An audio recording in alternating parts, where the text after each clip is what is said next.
Sarah et Béatrice, bonsoir. Bonsoir. Je suis super content de vous accueillir. Vous êtes les dernières à passer sur le plateau de la Web TV. Après, on ferme la boutique, on plie bagages et on passe à l'année prochaine. Donc, vous êtes super brandés, hein. Le t-shirt, tout ça. Vous faites partie de la team Edmuse, des éducateurs musicaux. Éducation musicale. Non, mais je suis fatigué là, voilà, merci de me reprendre. Une animation de dingue. Hein, cette année, vous avez assuré, il y a tout le groupe qui est là, le reste de la team. Faites un peu de bruit. Ah ouais, et voilà, donc c'était ça pendant 3 jours. Donc qu'est-ce que vous avez fait pendant ces 3 jours? Alors je suis allée faire quelques ateliers quand même pour participer et puis j'ai travaillé avec un version de la classe pour présenter comment on faisait les capsules et puis répondre aux questions des gens. D'accord, sérieux hein? Oula, sérieux. Et j'ai chanté aussi. D'accord. Et toi? Alors, c'est un petit peu la même chose. On a fait pas mal de répétitions informelles, puisqu'on n'a pas l'occasion de se voir souvent et que pour faire des prestations, il faut quand même qu'on puisse se retrouver ne serait-ce que 5 minutes avec nos partitions. Et puis après, quelques ateliers. On a présenté un tram avec Anaïs Colliag en français, en lettres. Voilà.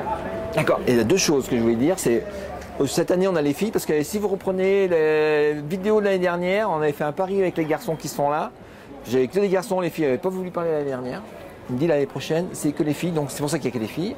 C'est la première chose. Et dans la vraie vie, hein, quand vous retournez dans vos établissements, vous faites quoi? de quel établissement, dans quel niveau? Alors moi je suis professeure d'éducation musicale du coup au collège. Je suis au Mans, au collège Alain Fournier. Ouais. Et puis des classes de 6e? 6e à la 3e. À la 3e, ouais, d'accord. Et toi? Et moi j'ai des classes je suis professeure d'éducation musicale aussi, avec des classes de la 6e à la 3e. Et là je vais faire ma première rentrée au collège Christine à Bordeaux. À Bordeaux, donc on est dans l'académie là, non? Non, c'est pas, non, on n'est pas dans l'académie, d'accord. Comment vous êtes arrivé à Edmuse? Comment vous avez trouvé cette team, ce groupement, cet agglomérat? Alors, en fait, on s'est rencontrés sur les réseaux sociaux. Ouais. Alors pour ma part, c'était sur YouTube en faisant mes premières capsules en fait.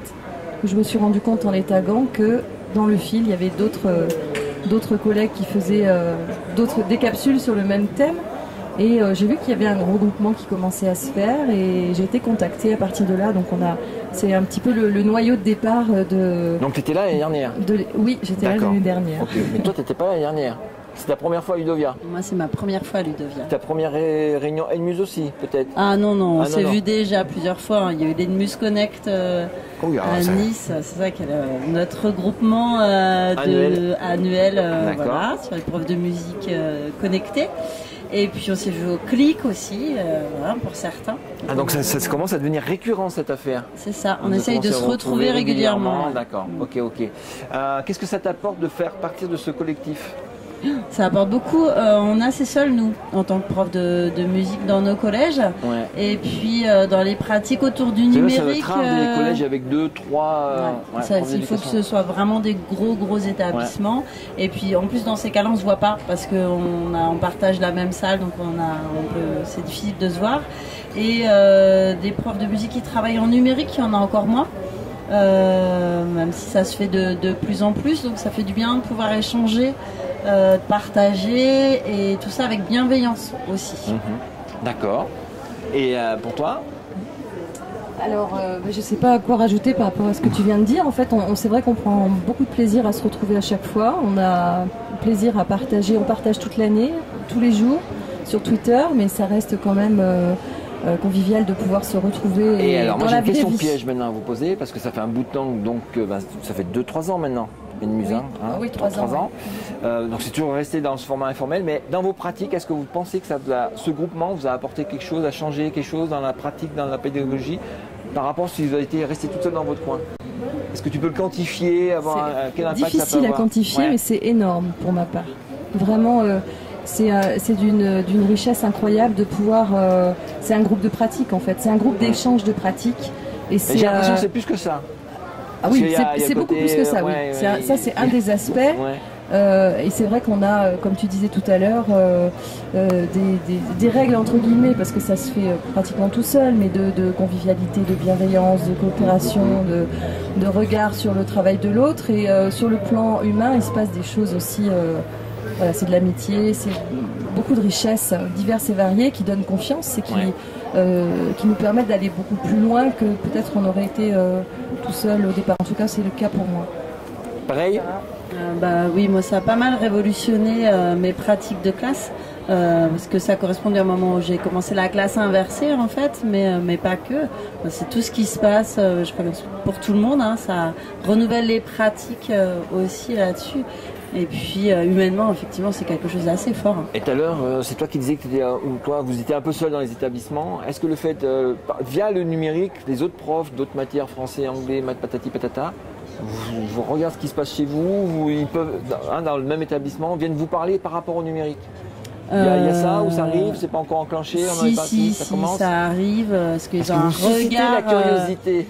On suscite la curiosité, les collègues viennent voir, s'enseigner, posent des questions.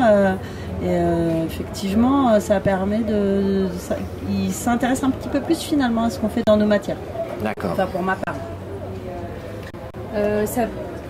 Alors moi, je sors d'un établissement en fait dans lequel, oui, il y a eu quelques échanges, un peu de curiosité qui commençait à s'installer. Et j'arrive dans un établissement où là, les personnes à Clistène ont l'habitude de travailler constamment en interdisciplinarité et se servent beaucoup de l'outil numérique aussi. Donc ça va changer un peu la donne par rapport à ce que j'ai déjà vécu auparavant. D'accord, donc là vous avez fait plein de choses entre vous, Edmuse, patati patata, des groupements, des réunions, des sessions, etc. etc. Est-ce qu'en dehors de Edmuse, vous avez trouvé dans Ludovia des choses qui peuvent alimenter vos pratiques, qui viennent d'ailleurs, de lycée, de formation continue, je ne sais pas. Est-ce que vous avez trouvé des trucs, des astuces, des machins, quelque chose, une idée que vous avez en dehors de Edmuse?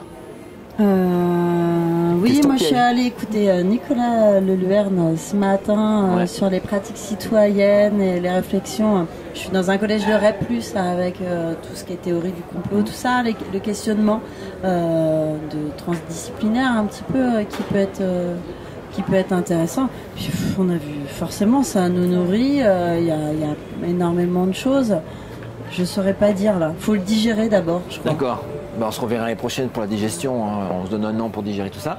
Moi je tenais à vous, alors, puisque vous n'êtes pas tous là, mais il y a un gros paquet qui sont là, hein. Surtout toi. Je voulais vous remercier parce que j'avais fait passer un petit message en début de Ludovia en disant sur les clans.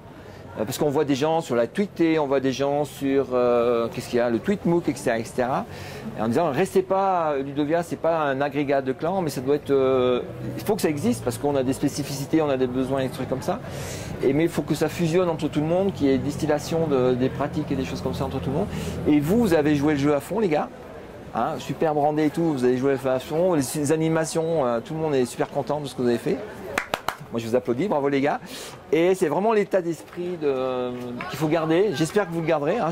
On avait discuté de ça, de ne pas rester clan. C'était avec vous l'année dernière, de vraiment, mais en interne, de ne pas rester qu'il n'y ait pas un gourou qui diffuse son truc sur tout le monde. C'est vraiment essayer de rester au sein de votre communauté, comme avec les mêmes processus que dans un réseau. Tout le monde est à peu près égalitaire, on diffuse ça. Et je pense que ça j'ai l'impression, hein, vu un peu de loin, ça marche bien. Mais aussi en interaction avec les autres, bravo, ça a super bien marché et merci pour tout. Merci les filles. Merci. À la prochaine.